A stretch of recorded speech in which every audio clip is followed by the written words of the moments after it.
Да, еве сме пак во студиото со нашите гости.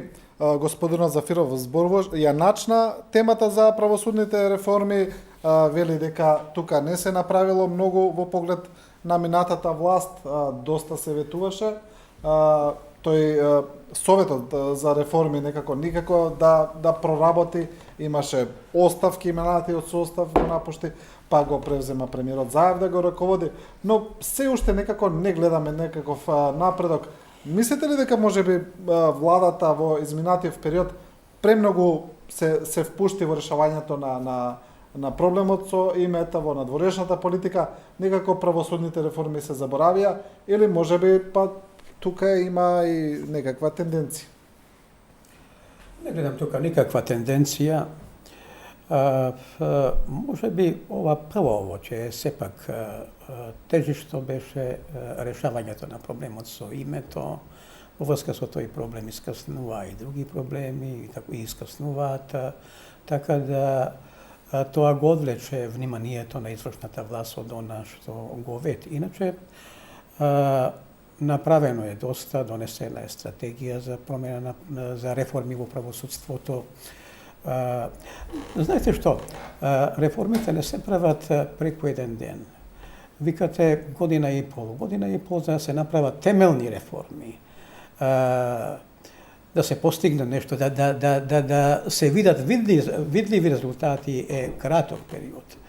Ние во нашиот правосуден систем имаме многу луѓе, сите се од претходниот систем. Луѓе кои што се навикнати некако при судењето, при пресудувањето да гледаат, да слушаат што ќе им кажи извршната власта. Со такви суди ние не можеме да имаме добро правосудство. Судството треба да биде потполно самостојно. Принципот на поделба на власта, законодавна, извршна и судска, посебно се однесува на правосудството.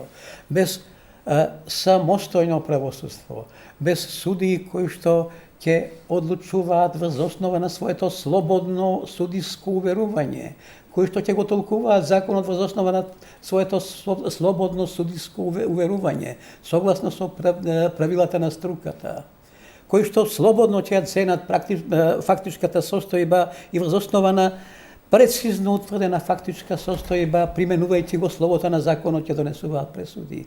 Ние не можеме да имаме правда во општеството, на општеството, на нас граѓаните ни е потребна правда, за да можеме да живееме сигурен живот.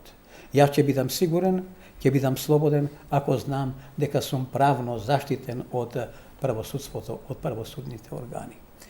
Ќе треба да помине долго време за да видиме некои видливи резултати. Премиерот Заев една прилика рече дека треба да се менуваме и ние како луѓе. Ова посебно важи за луѓето во правосудството, знаете.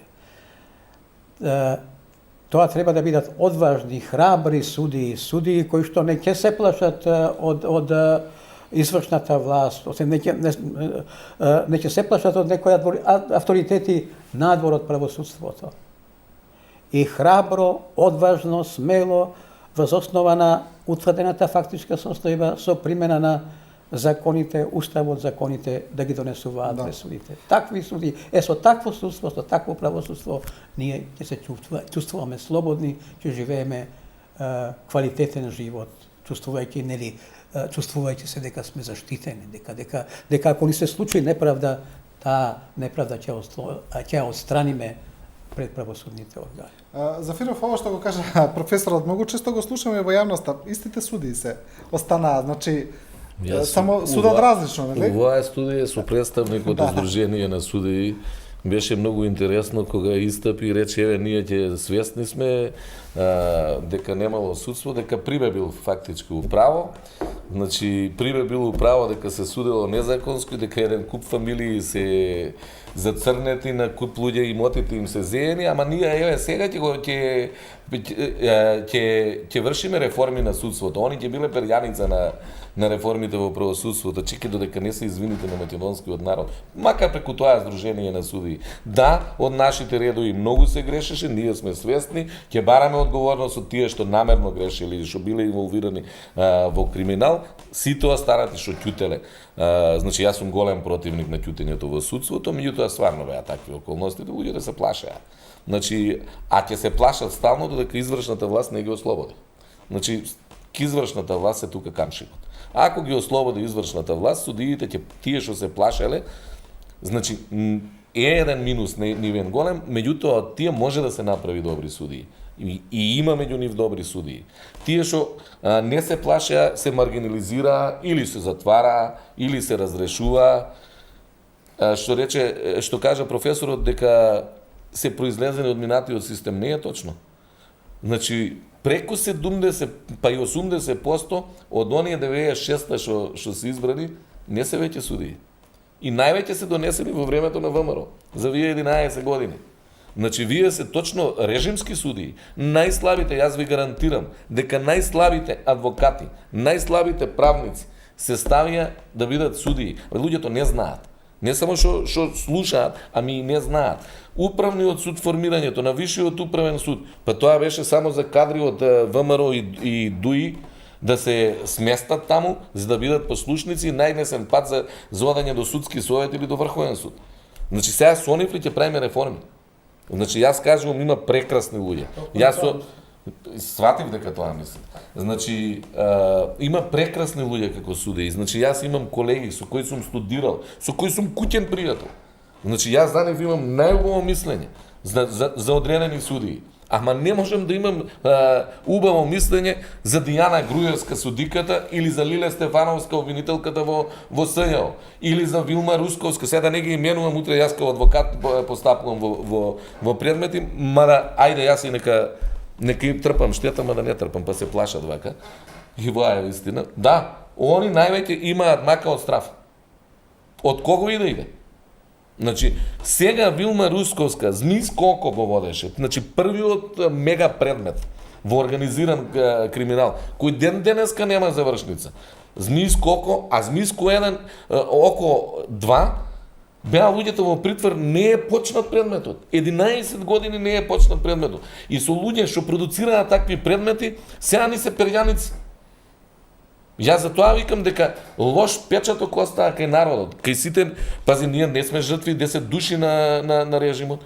Значи, ние може да у 20-30 предмета сме 200-300, што се лоцираат предмети, а многу поеќе. Ние кога гледаме кој делат правда сега, кои се перјаници сега на правосудството, стварно ни се превртува желудникот. И тоа и околу нас сите луѓе е лош сигнал.